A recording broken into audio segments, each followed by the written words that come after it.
오늘은 보라 날이 이를지라 라는 제목의 말씀을 나누려고 합니다.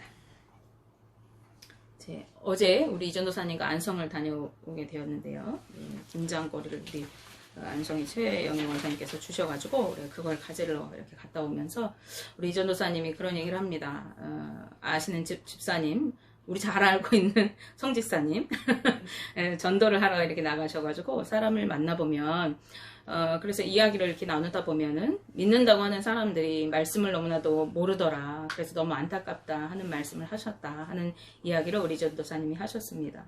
우리가 말씀을 바로 알고 믿어야 우리의 믿음이 흔들리지 않고 또 잘못된 길로 가지 않게 되어지고 이단의 유혹에 넘어가지 않습니다. 그래서 우리가 말씀이 없는 믿음 생활은 속빈 강정과 같은 그러한 믿음 생활이고 중심이 없는 그런 헛된 그런 몸부림에 지나지 않는 것이죠. 우리가 아무리 착하게 살고 선하게 산다고 몸부림쳐도 하나님 없는 삶은 우리 인간의 눈으로 보기에 착하고 선해도 그것이 결국 구원을 이룰 수가 없어요. 그래서 우리가 하나님의 말씀을 바로 알고 믿고 그 말씀 따라 순종하여 살아가는 것이 중요합니다. 오늘 본문 말씀은요, 북이스라엘에 관한 아모스의 환상과 예언의 말씀입니다. 이 환상이 아마 4번째 환상일 거예요. 여름 과일 광주리 황상을 보게 되어지는데 이제 북이스라엘에게 끝이 이르렀다고 하는 말씀을 오늘 아모스서 8장이 하고 있습니다. 8장 2절 중반절에 보시면 여호와께서 내게 이르시되 내 백성 이스라엘의 끝이 이르렀은즉 내가 다시는 그를 용서하지 아니하리니 라고 말씀하십니다.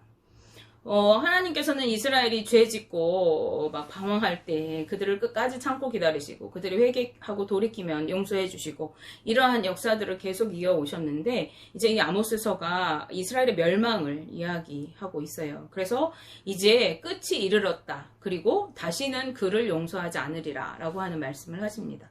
여기서 끝이라고 이 번역된 단어가 그 원형이 캐츠라고 하는 단어인데요. 이것이 특정한 어떠한 공간이나 시간의 끝을 의미하는 단어입니다. 그래서 이 단어는 노아 시대에 사람들이 이 죄악과 강포로 가득했던 그 세상을 하나님이 심판하시는 날, 그 날을 끝날이라고 하실 때 이 캐츠라고 하는 단어를 사용했다고 하고요.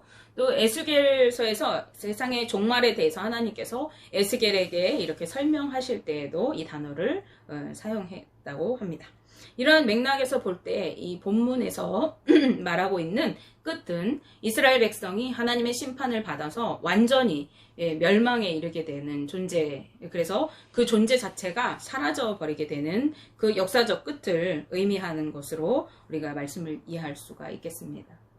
하나님의 심판은 심판을 받은 북이스라엘 백성에게는 두드러진 특징이 2가지가 나타나는데 바로 애곡과 침묵입니다.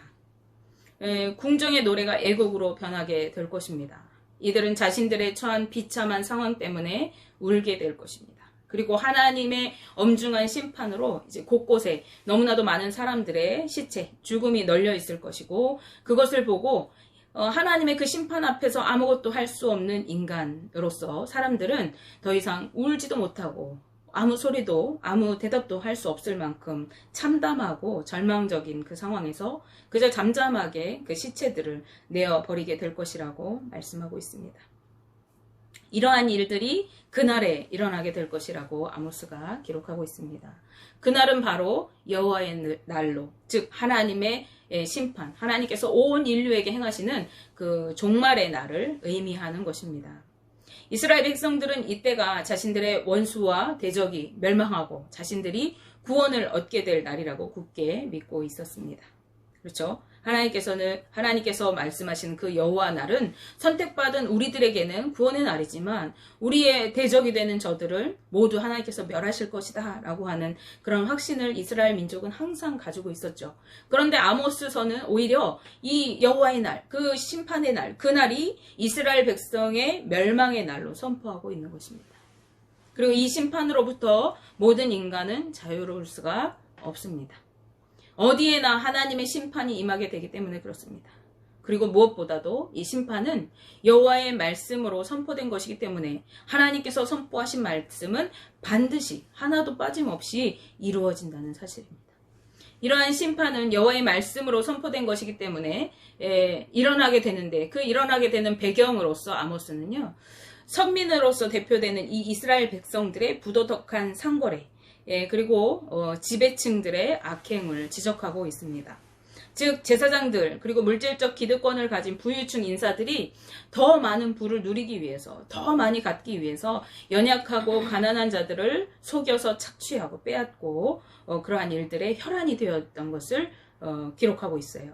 그래서 아모스 8장 4절 말씀에서 가난한 자를 삼키며 땅에 힘없는 자를 망하게 하려는 자들아 이 말을 들으라 라고 그 대상을 지목하여서 경고하시는 것을 볼 수가 있습니다. 여기에서 두 부류의 사람이 등장하고 있는데, 가난한 자를 삼키는 자들, 그리고 힘없는 자를 망하게 하려는 자들이라고 이렇게 두 부류가 등장하죠. 가난한 자들을 삼키는 자들은 어떤 사람이냐라고 우리가 생각해 볼 때, 삼키며라는 단어의 원형은 눌러 부수다, 분쇄하다라는 의미가 있다고 해요. 그래서 이것은 가난한 사람들을 철저하게 그 모든 삶을 착취하고 그 삶을 영위할 수 없도록 파산에 이르게 하거나 그리고 노예가 되게 한다는 의미를 가지고 있습니다.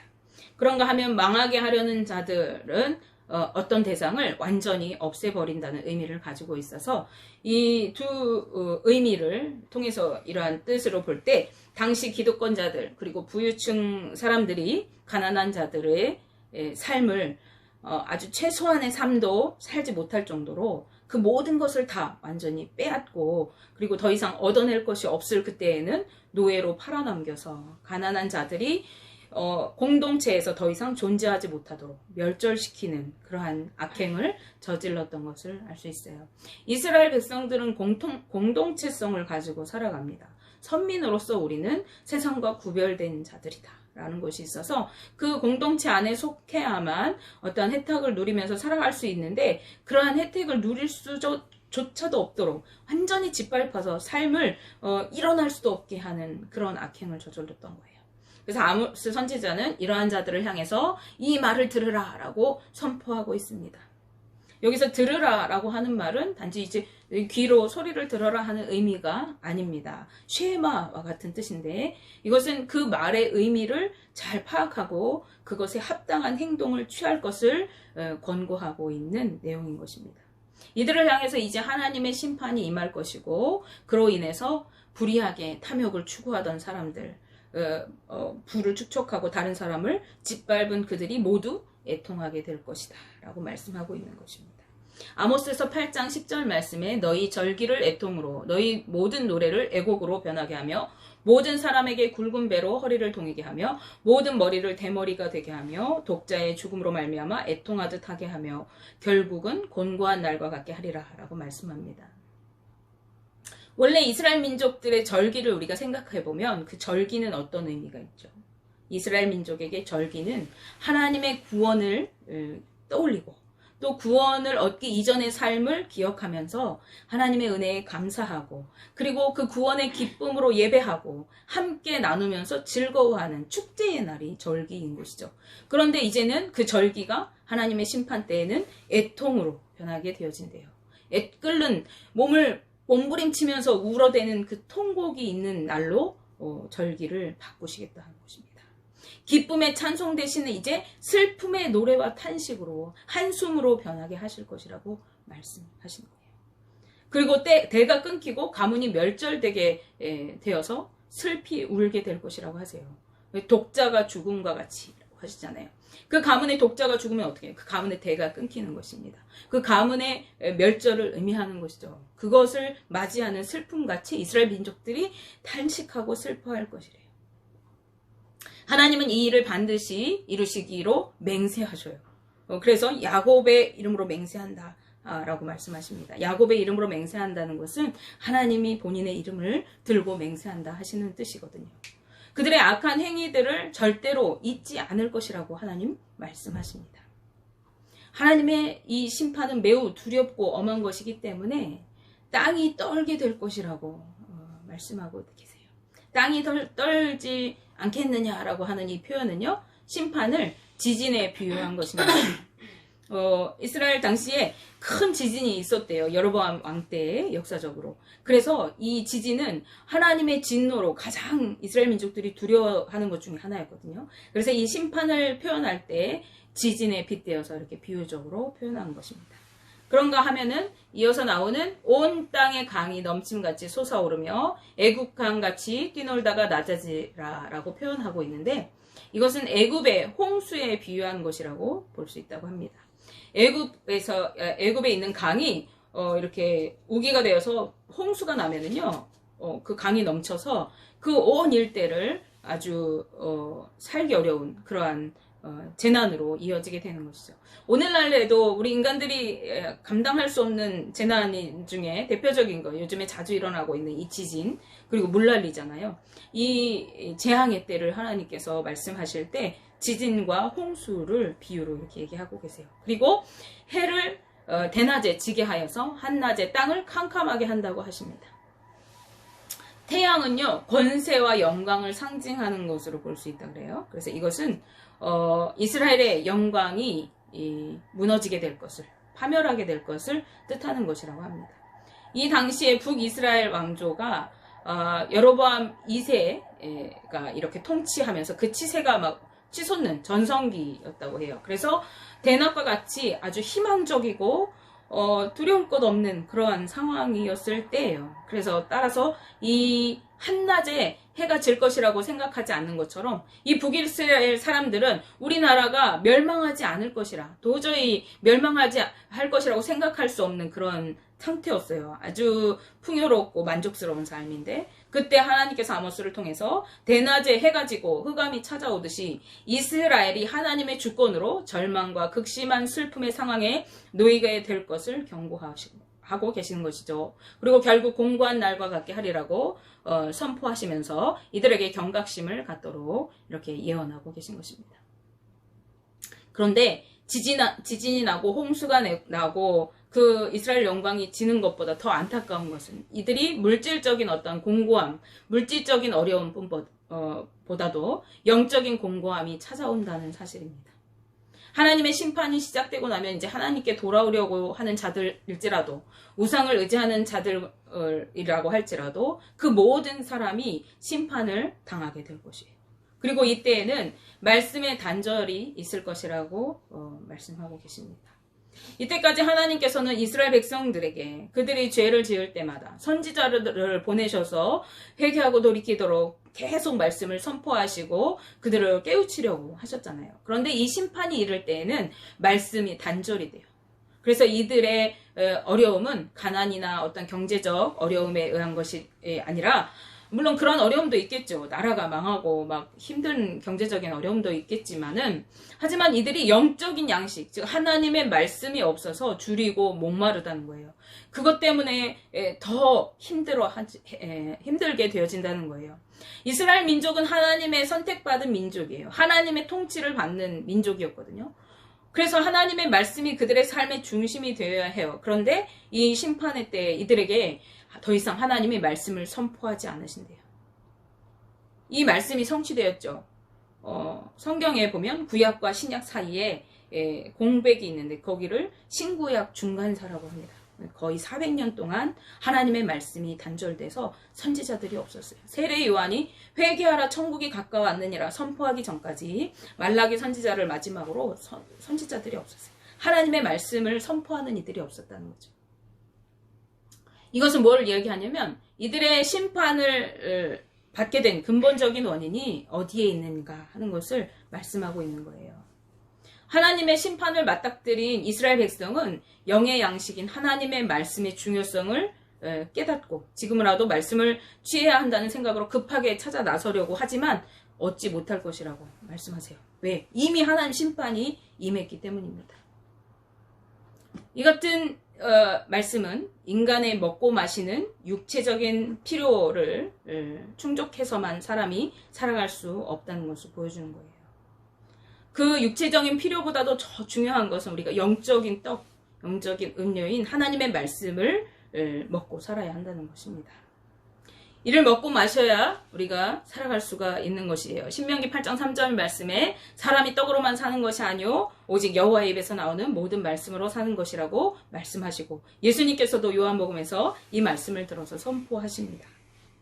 또 하나님의 말씀은요, 그분의 임재를 상징하는 것이기도 합니다. 따라서 하나님의 말씀의 기근은요, 하나님의 임재가 더 이상 이스라엘에게 없다는 거예요. 하나님의 임재가 그들을 떠났다는 뜻입니다. 하나님이 그들과 동행하시지 않는다는 뜻이에요. 무슨 뜻입니까? 하나님의 임재가 없어요. 하나님이 그들을 떠나셨어요. 그들에게 돌이키셨어요. 하나님의 보호하심, 하나님의 긍휼히 여기심, 하나님의 은혜 받을 수가 없다는 뜻입니다. 따라서 영적인 고아와 같은 상태에 머물게 되는 것이죠. 이스라엘 백성들은 육신의 양식인 것, 먹고 마시는 것을 추구하면서 그것들을 쫓아서 살아가기만 급급했어요. 그것들만 찾아서 인간의 어떠한 부와 권력과 명예와 잘 먹고 잘 사는 것, 이런 것들을 쫓아서 막 살아갔던 거예요. 그런데 정작 그런 것들을 공급하시고 돌보시고 함께 하시는 하나님에 대해서는 그들이 추구하지 않고 찾지 않았던 것입니다. 하나님의 말씀에 순종하여 따르지도 않고 오히려 말씀을 전하는 선지자들을 핍박하고 가로막으면서 패역함과 교만함으로 이들이 삶을 채워갔던 것이죠. 따라서 그러한 이스라엘 민족들에게 하나님의 심판은 불가피한 것이었습니다. 이 아모스서의 선포는 이스라엘의 완전한 멸망 직전에 선포된 것이기 때문이죠. 그래서 우리가 그러한 사실을 알 수 있어요. 이 심판이 이르게 돼서야 이 이스라엘 민족들이 뜨거워하는 거죠. 그래서 바다에서 바다까지, 북에서 동쪽까지 온 땅을 비틀거리면서 하나님의 말씀을 찾아서 간절한 마음으로 이리저리 헤매면서 방황하게 될 것이라고 말씀합니다. 하나님의 임재를 좀 맛보고 싶어서, 하나님의 그 은혜를 좀 누리고 싶어서, 이전에 하나님의 그 돌보심을 경험하고 싶어서, 하나님이 함께 하시는 그 삶을 다시 맛보고 싶어서 여기저기를 막 찾아다녀요. 그런데 찾지 못할 것이라는 거죠. 이러한 심판 때에는 아무리 노력해도 하나님의 말씀을 결코 들을 수 없다는 거예요. 하나님의 임재를 결코 경험할 수 없다는 거예요. 이것은 이미 심판이 시작된 직후에, 즉 심판의 한복판에서는 하나님의 은혜와 자비를 구해도 우리가 얻지 못한다는 것입니다. 그리고 이러한 심판에서 반드시 우선적으로 멸망할 자들이 누구냐? 바로 우상을 섬기는 자들입니다.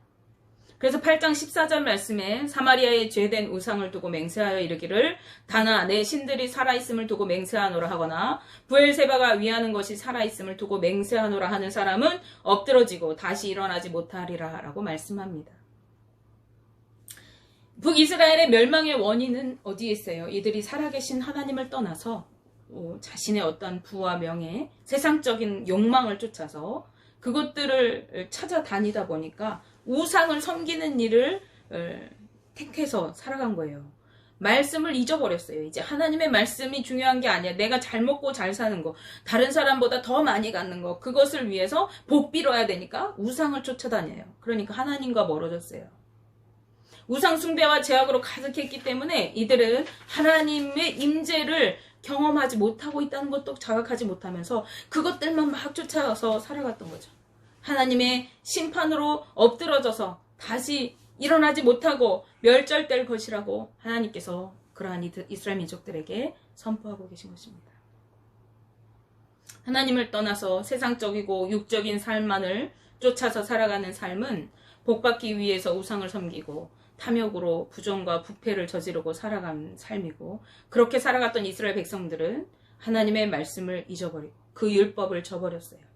하나님과 관계없는 삶을 살아가면서 하나님과 언약의 관계가 깨지고 말았습니다. 그리고 멸망의 길을 걸어갔던 것이죠. 그리고 하나님의 심판을 받아서 멸망하게 되고 말았던 것입니다.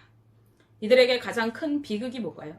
이들은 하나님의 선택받은 민족이었으면서도 하나님과 관계없이 영적인 고아 상태로 살아가면서 육신적인 부와 권력에 취해서 그것이 잘못인 줄도 모르고 그 길로 열심히 달리며 살아가다가 심판을 맛보았던 것입니다. 그리고 그제야 자신의 죽어있는 영적 상태를 깨닫고 하나님의 말씀을 찾아 여기저기 기웃거리고 하나님의 임재를 갈구하면서 온 세상을 헤매고 다녔어도 얻지 못하게 되었다는 것입니다. 그들의 마지막은 어떠한 육적인 멸망과 함께 영적인 멸망에 이른 것이고 구원을 맛보지 못하는 세대들과 함께 멸망을 당하게 된 것입니다. 오늘 본문에서 아모스 선지자는 오늘을 살아가는 우리 성도들에게도 하나님의 날, 심판의 날이 이를 것을 선포합니다. 보라, 날이 이를지라.